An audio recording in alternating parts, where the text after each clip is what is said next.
Гледате вестите на Сител. Во студиото со вас, Маријан Ников. Добро утро, вести во 9. 5 дена остануваат од кампањата за вториот круг од локалните избори.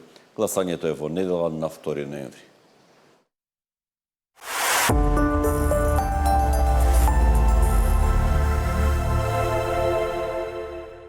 Потетово тензии во владината коалиција и во Бревеница, премиерот Мицкоски најави дека по изборите ќе го разреши актуелниот кандидат за градоначалник од Влен во ова општина од позицијата што сега има во извршната власт. Хаким Рамадани изминативе денови во јавни настапи бараше поддршка од ДУИ да го поразат кандидатот на ВМРО ДПМН во Бревеница, кој сега е градоначалник. Рамадани, користејќи националистички речник, повикуваше на освојување на Бревеница.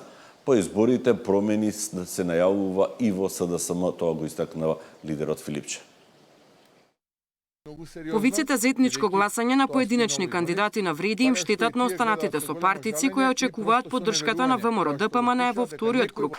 Денот како кандидатот навреди за градоначалник на Брвеница, Хаким Рамадани, побара поддршка од гласачите на ДУИ за да го поразат градоначалникот на ВМРО ДПМН. Мицкоски со порака дека Рамадани по изборите ќе биде разрешен и од позицијата директор на Државниот инспекторат за локална самоуправа. Предходно ваква изјава даде и Билјалка Сами, но Мицкоски вели дека не гледа проблем со целата коалиција навреди. Со жалење го слушав се тоа на кое што против кандидатот на Јовица го кажуваше во една екзалтирана состојба. Не знам дали беше тоа специфичен момент за него, но мислам дека направи голема грешка. Направи голема грешка пред се за кандидатите за градоначалници од истата онаа коалиција од која што тој настапува. Замислете што ќе се случува сега во Тетово, во Струга, во Дебар и во одредени други општини. Така што толку себичен потек од политичар до сега поновата историја Македонија не видела. Да влегува, да мисли само за себе и својот кусоглед интерес, а при тоа да ги занемари сите останати кои што се исто така се борат во вториот круг за градоначалнички мандат. Еве јас го слушав да речеме Фатмир Лимани, кој што апсолутно не повика да се гласа против кандидатот на ВМРО ДПМН во Кичево.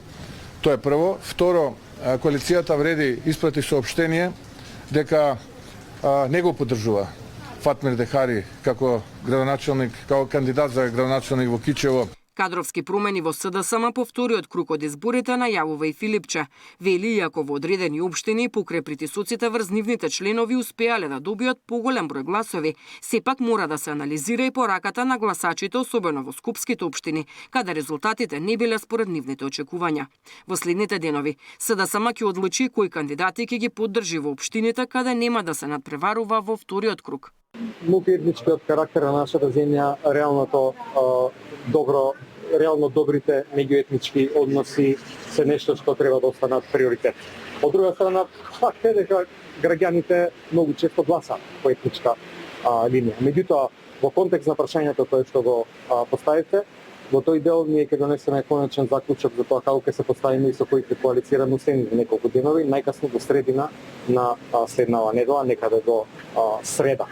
При тоа, како ќе коалицираме, кој кандидат ќе поддржиме таму кај што немаме ние наши кандидати, ќе зависи од повеќе фактори. Прво за тоа каква е карактеристиката на нашата општинска организација, понатаму какво е расположението, афинитетите на луѓето кои што се таму членови.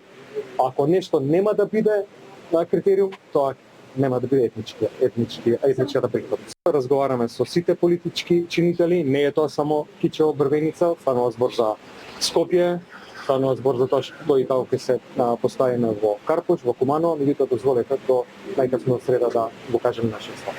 Обвинувања за непринципијални коалиции си разменија и албанските партии. Од вреди велат дека секојдневно доаѓа до израз срамниот договор на ДУИ со левица за поддршка во повеќе општини, додека од ДУИ возвратија дека вреди ги заменува албанците со срби на раководни функции во повеќе институции.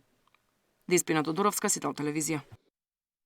Остануват уште 5 дена од кампањата за вториот круг од локалните избори до Молкот, што ќе биде во сабота. Кандидатите кои се наоѓаат во вториот круг се борат за местен градоначалник и тие ги засилуваат своите активности на терен.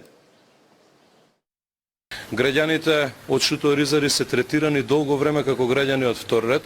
Мојот концепт е Скопје еднакво за сите граѓани. Тоа подразбира рамномерен развој во секоја населба, во секое населено место, да сите имаат еднакви услови за живот. Дополнително овде во програмата имаме ветено на барање на жителите културен дом Есма Реджепова, место каде што младите ќе можат да се дружат, да креираат, но и повозрастните да го поминуваат своето време. Започнуваме со хортикултурно и партнерно уредување на потегот од Зеленото пазарче до улица Македонија. Поставуваме нова изолација за спречување на течење на вода во подземните гаражи, а целата површина ќе добие нови плочки, зеленило на 2400 квадратни метри, модерно лето осветлување и урбана опрема. Поставуваме и нови детски реквизити, кошаркарско игралиште со нова подлога и систем за наводнување. Нема пробивање на нова улица. Оваа улица е 50-та дивизија која со години е заборавена и запоставена. Јас се обврзувам дека уште во првите 6 месеци од мојот мандат улицата ќе биде целосно реконструирана. Ќе изградиме нов коловоз, тротоари, пешачки и велосипедски зони и зелен појас. Ќе воспоставиме ред во паркирањето и ќе воведеме резидентни паркинг места за жителите, конечно да имаат приоритет пред сите други. Секако, и овие кабли проценти од општинскиот буџет ќе биде враќан назад у урбаните заедници, а тоа значи од 15 до 25.000 евра годишно во зависност од бројот на жителите. Тоа значи дека граѓаните нема да имаат потреба да за ситни работи се јавуваат во општината, туку сами ќе одлучуваат и ќе имаат сопствен буџет за обележување на пешачки премини, за поставување на столпчиња. Карпош не сака повеќе празни зборови и лажни обвинувања, сака нова политика. Политика со јасна програма, каде што секој денар на граѓаните ќе биде видлив и оправдан. И јас нудам план за транспарентна и модерна општина, за чист воздух, за уреден урбан развој и крај на партиските тендери. И тоа не е ветување, тоа е обврска. Доста беше од луѓе што со години ја држат општината во раце и мислат дека сите ќе заборават што направиле. Карпош не е нивна приватна фирма. Предвидуваме изградба на нови, модерни и безбедни детски игралишта, вклучително и сензорни игралишта за децата со попреченост. Ке се адаптираат равниците на тротоарите, ке се изградат тактилни патеки, затоа што пристапноста не е луксус, тоа е човеково право. Особено внимание ќе посветиме на решавањето на проблемот со кучињата скитници, преку системска соработка со сите надлежни институции, за да обезбедиме безбедна и хумана средина. Ќе изградиме нови велосипедски патеки, ќе воведеме брз и функционален јавен превоз. Без разлика на етничка, верска припадност. Значи, фокусирани сме на проекти и сакаме да продолжиме во тој тренд. Значи, улици, патишта, без разлика на село, на население, сите се равномерно застапени во општината. Населението докажи во првиот круг, значи тогаш имавме албански гласови и сега ги очекувам.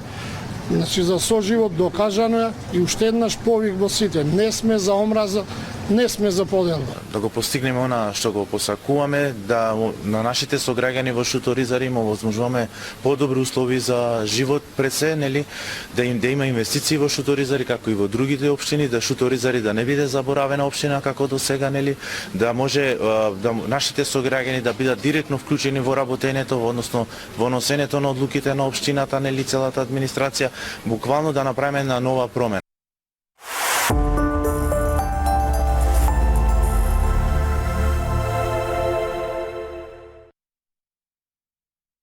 Премиерот Христијан Мицковски денеска ќе посети градската општа болница 8 септември во Скопје. Мицковски во ГОП 8 септември ќе изврши увид на новата апаратура која ќе биде поставена во оделот за физикална терапија и рехабилитација.